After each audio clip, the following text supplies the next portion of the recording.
எடுத்துக்கொள்வோம். செப்பனியா புத்தகம் முதலாவது அதிகாரம்.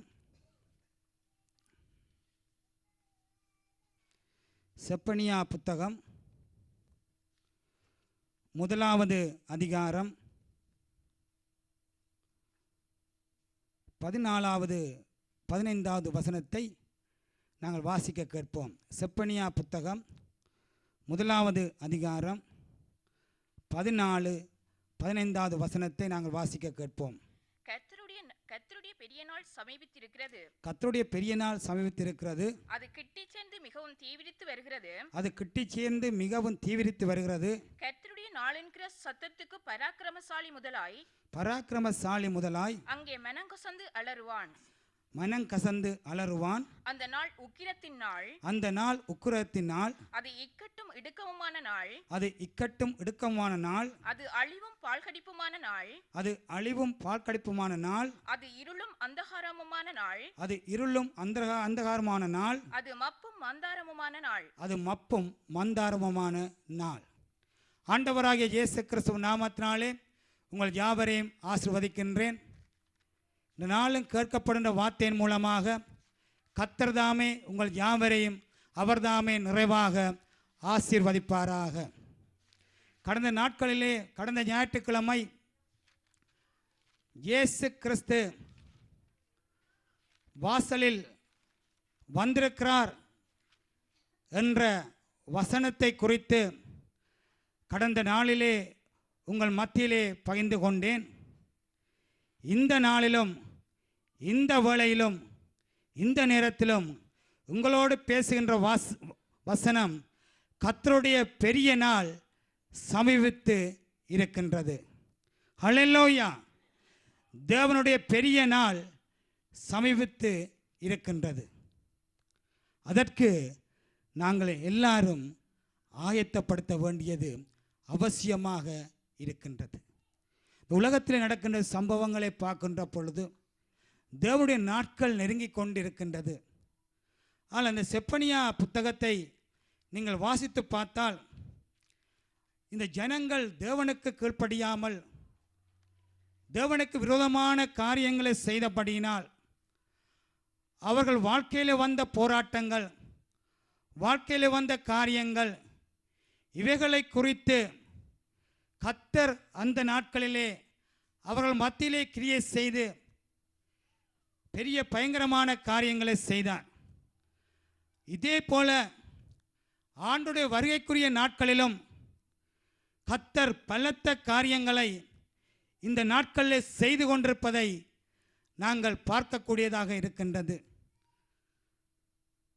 கடந்த நாளில் இருந்து மத்தேயு புத்தகம் 24வது அதிகாரத்தில் இருந்து சில காரியங்களை, ஆண்டவராகிய இயேசு கிறிஸ்து வருகைக்குரிய அடையாளங்களுக்குரிய காரியங்களை என்ன நடக்கின்றது என்பதை குறித்து பேசினேன். ஆனால் இந்த இடத்திலே சொல்லப்படுகின்றது கர்த்தருடைய பெரிய நாள் சமீபித்து இருக்கின்றது. இந்த நாளில் உங்களோட பேசுகின்ற தேவனுடைய செய்தியின் தலைப்பு ஆண்டவருடைய நாள் நெருங்கி கொண்டிருக்கின்றது. அதனால் நாங்கள் கவனமாக இருக்க வேண்டும், மிகவும் கவனமாக இருக்க வேண்டும். கர்த்தருடைய பெரிய நாள் சமீபித்திருக்கிறது. அது கிட்டி சேர்ந்து மிகவும் தீவிரித்து வருகிறது. கர்த்தருடைய நாள் என்கிற சத்தத்துக்கு பராக்கிரமசாலி முதலாய் அங்கே மனங்கசந்து அலறுவான். அடுத்த வசனம் சொல்லுகின்றது, அந்த நாள் உக்கிரத்தின் நாள்.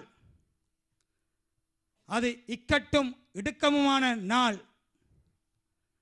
அது அழிவும் பாழ்கடிப்புமான நாள். அது இருளும் அந்தகாரமான நாள். அது மப்பும் மந்தாரமுமான நாள். அந்த நாட்கள் இந்த நாட்களிலே அடையாளமாக நடந்து கொண்டிருக்கின்றது. ஆனால் ஆண்டுடைய பிள்ளைகளுக்கு இந்த நாட்கள் மகிமையின் நாட்களாக மாறும். தேவனை அறிந்து தேவனுடைய வார்த்தைக்கு கீழ்ப்படிந்து தேவனுடைய சத்தியத்தில் நிற்கிற ஒவ்வொரு பிள்ளைகளுக்கும் இந்த நாட்கள் தேவனுடைய வருகைக்கு ஆயத்தப்படுத்துகின்ற நாட்களாக இருக்கின்றது. வெளிஜனங்கள் சொல்லுவார்கள், அவளுக்காக நாங்கள் செபிக்க வேண்டும். ஆனால் வெளியிலே நடக்கின்ற காரியங்களை குறித்து ஆண்டு வசனத்தை அறிந்த பிள்ளைகளுக்கு அதை குறித்து பயம் இருக்காது. தேவ வார்த்தையிலே நடப்போமானால். ஆனால் தேவனுடைய நாள் தீவிரித்து வருகின்றது, அது கிட்டி சேர்ந்து கொண்டிருக்கின்றது. அதனாலே அன்பான சகோதர சகோதரியே, நாங்கள் கவனமாக இருக்க வேண்டியது அவசியமாக இருக்கின்றது. அங்கே பார்க்கின்றோம், அது இருளும் அந்தகாரமுமான நாள் என்று சொல்லப்படுகின்றது. யாத்ரா புத்தகத்திலே வாசிக்க வேண்டிய அவசியமில்லை. 10வது அதிகாரத்துக்குள்ளே போனால் அங்கே 10 வாதைகள் அனுப்பப்படுகின்றது. பார்வோனுக்கு முன்பாக ஆண்டோட வல்லமை எப்படிப்பட்டதென்று. அதிலே ஒரு வாதை காருள்.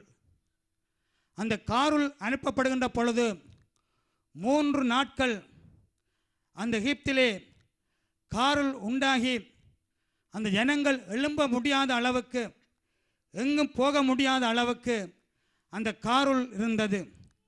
ஆனால் இஸ்ரவேலின் ஜனங்களுக்கு அவருடைய வாசல்களிலே தேவன் வெளிச்சத்தை கொண்டு வந்தார். ஹல்லேலூயா. அதுபோல தேவனுடைய சத்தியத்தை அறியாமல் சத்தியத்திலே வாழாத ஜனங்கள் வாழ்க்கையிலே அது இருளான நாட்கள். ஆனால் தேவனுடைய ஒவ்வொரு பிள்ளைகளுக்கும் இந்த நாட்கள் தான் அது வெளிச்சத்தின் நாட்களாக மாறுகின்றது, அது சந்தோஷத்தின் நாட்களாக மாறுகின்றது. ஆனாலும் அதற்காக நாங்கள் மற்றவர்களுக்காக செபிக்காமல் இருக்கக்கூடாது. தேசத்தில் ஜனங்கள் அழிந்து கொண்டிருக்கிறார்கள். இயற்கை அழிவுகள், செயற்கை அழிவுகள், எத்தனையோ அழிவுகள் நடந்து கொண்டே இருக்கின்றது. தேவனுடைய பிள்ளையே, இந்த நாட்களிலே நாங்கள் ஒவ்வொரு ஆத்துமாக்களுக்காக செபிக்க வேண்டியது எங்களுடைய கடமையாக இருக்கின்றது. அது உக்கிரகத்தினால், அது இக்கட்டும் இடுக்கமான நாள், அழிவும் பாழ்கடிப்புமான நாள், இருளும் அந்தகாரமான நாள், மப்பும் மந்தாரமான நாள், அது கிட்டி சேர்ந்து மிகவும் தீவிரித்து வந்து கொண்டிருக்கின்றது. ஆண்டவராக இயேசு கிறிஸ்துவின் வருகைக்குரிய காரியங்கள் எல்லாம் தீவிரித்து கொண்டே நடந்து கொண்டே இருக்கின்றது. அதனாலே தேவனுடைய பிள்ளைகளே, நாங்களும் யோசித்து செயல்படுவோம் என்று அல்ல, இந்த நாட்கள் தீவிரமாக செயல்படுகின்ற நாட்களாக இருக்கின்றது. இந்த நாட்கள் தீவிரமாக செயல்படுகின்ற நாட்களாக இருக்கின்றது. அதனாலே தேவனுடைய நேரம், தேவன் உங்களுக்கு கொடுத்த தருணம், கர்த்தர் கொடுத்த வேளை, அதை இழந்துவிடக்கூடாது. அப்படியே நாங்கள் தொடர்ந்து நாங்கள் வாசிப்போம். அது அரணிப்பான நகரங்களுக்கும், அது அரணிப்பான நகரங்களுக்கும் உயரமான கொத்தளங்களுக்கும் விரோதமாக எக்காலம் ஊதுகிறதும் ஆர்ப்பரிக்கிறதுமான நாள். மனுஷர்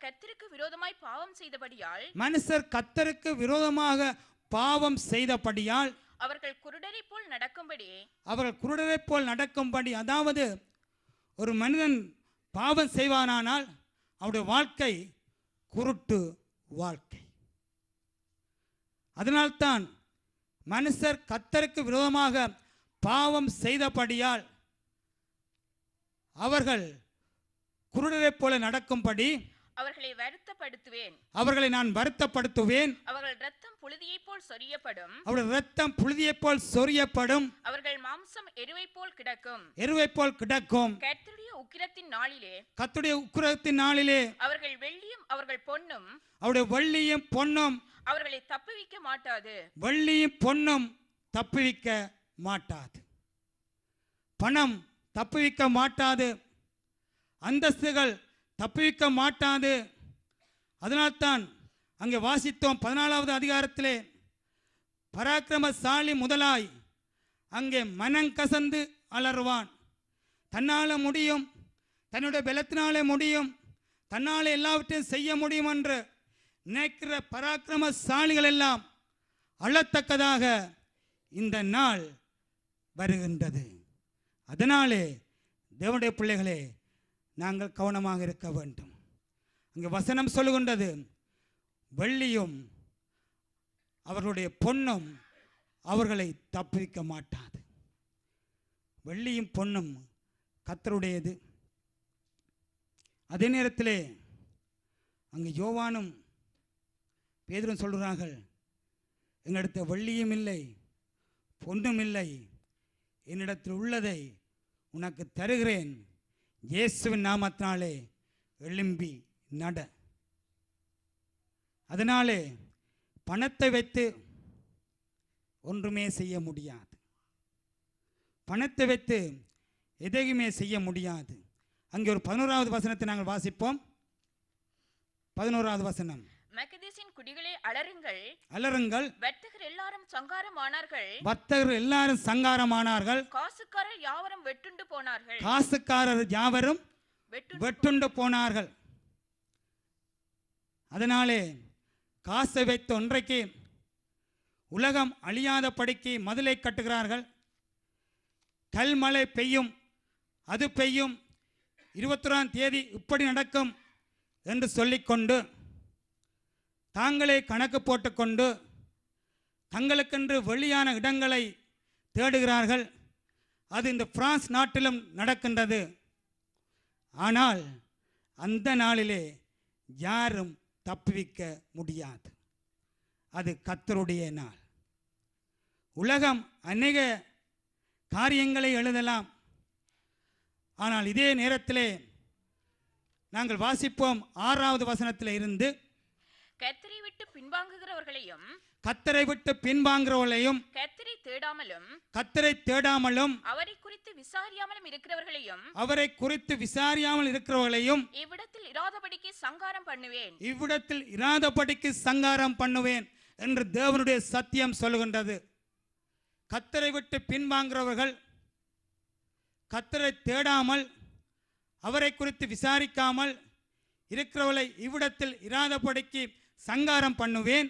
கர்த்தராகிய ஆண்டவருக்கு முன்பாக மௌனமாயிருங்கள். கர்த்தராகிய ஆண்டவருக்கு முன்பாக மௌனமாயிருங்கள். கர்த்தருடைய நாள் சமீபித்திருக்கிறது. கர்த்தருடைய நாள் சமீபித்திருக்கிறது. ஆனபடியால் தேவனுடைய பிள்ளைகளையாக நாங்கள் கர்த்தரை விட்டு பின்வாங்காமல் அவரை தேடாமல் இருப்போமானால் எங்களுக்கும் இந்த நாள் அது அழிவின் நாளாக மாறிவிடும். ஆண்டவர் 2 காரியத்தை உங்கள் முன்பாக வைக்கின்றார். ஆசீர்வாதத்தையும் வைக்கின்றார், சாபத்தையும் வைக்கின்றார், மரணத்தையும் வைக்கின்றார், ஜீவனையும் வைக்கின்றார். தெரிந்து கொள்வது அது உங்களுடைய கருத்து தான் இருக்கின்றது. மரணமா, ஜீவனா, ஆசீர்வாதமா, சாபமா, இயேசுவா, உலகமா, தெரிந்து கொள்வது உங்களுடைய கருத்தில். அதைத்தான் கர்த்தர் உங்களுடைய கருத்திலே கொடுத்திருக்கின்றார்.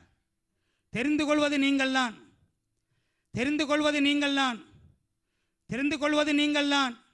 அன்பான சகோதர சகோதரியே, வசனம் சொல்கின்றது, கர்த்தரை விட்டு பின்வாங்குகிறவர்கள். இன்றைக்கு ஆண்டவரை அறிந்து எத்தனையோ ஜனங்கள் பின்வாங்கி போய்விட்டார்கள். ஆனால் அவர்களுக்கும் இந்த நாள் ஆபத்தான நாளாகத்தான் இருக்க போகின்றது. இயேசுவோடு இல்லாமல், இயேசுவை விட்டு, இயேசுவை அறிந்து பின்வாங்கி போயிருக்கிற ஒவ்வொருக்கும், அதாவது முக்கியமாக ஞாயிற்றுக்கிழமை ஆராதனை இல்லாமல் இருக்கிறவர்களே பின்மாற்றத்தின் ஆவி, அது ஒரு பார்வோனின் ஆவி அவளை பின்வாங்க வைக்கின்றது.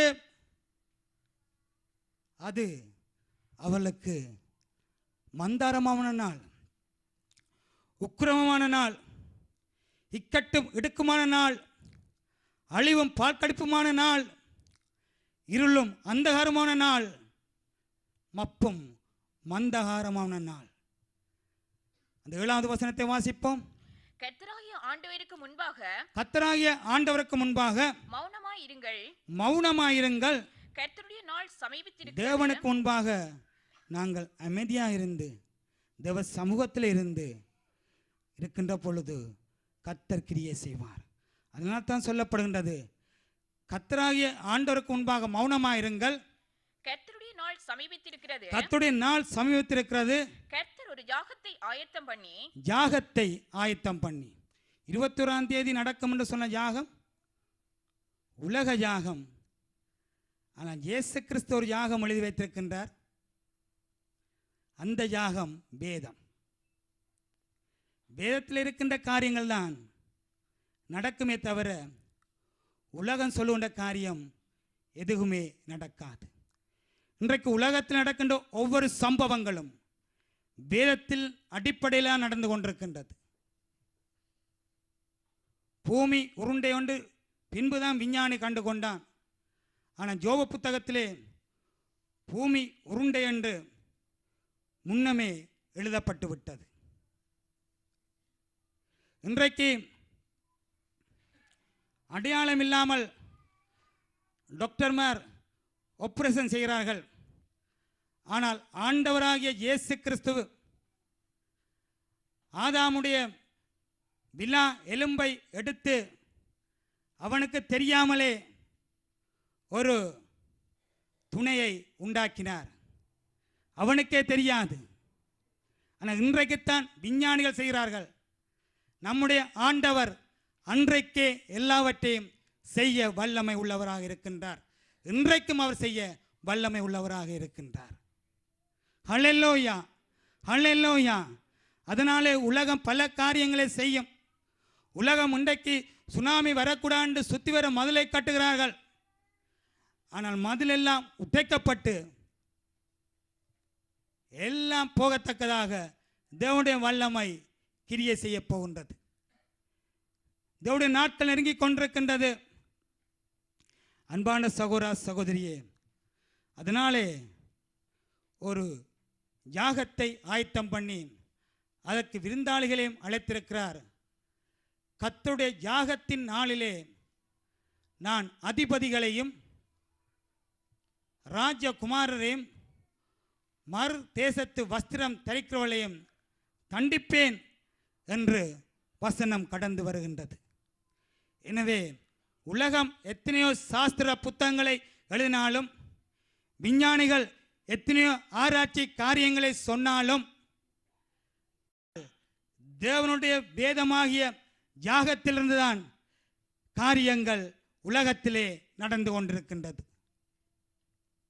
ஹல்லேலூயா, ஹல்லேலூயா. அதனாலே தேவனுடைய பிள்ளையே, கர்த்தரை அறிந்த பிள்ளைகளாகிய நாங்கள் மிகவும் கவனமாக இருக்க வேண்டும். ஆனால் அந்த 18வது வசனத்தை நாங்கள் மீண்டும் வாசிப்போம். கர்த்தருடைய உக்கிரத்தின் நாளிலே கர்த்தருடைய உக்கிரகத்தின் நாளிலே அவர்கள் வெள்ளியும் அவர்கள் பொன்னும் அவர்களை தப்புவிக்க மாட்டாது. வெள்ளியும் பொன்னும் தப்புவிக்க மாட்டாது. பணமும் பொருளும் தப்புவிக்க மாட்டாது. எவ்வளவுதான் பாதுகாப்பை கொடுத்தாலும் அதெல்லாம் தப்புவிக்க மாட்டாது. அந்தஸ்துகள் தப்புவிக்க மாட்டாது. கௌரவங்கள் தப்புவிக்க மாட்டாது. வெள்ளியும் பொன்னும் அவளை தப்புவிக்க மாட்டாது.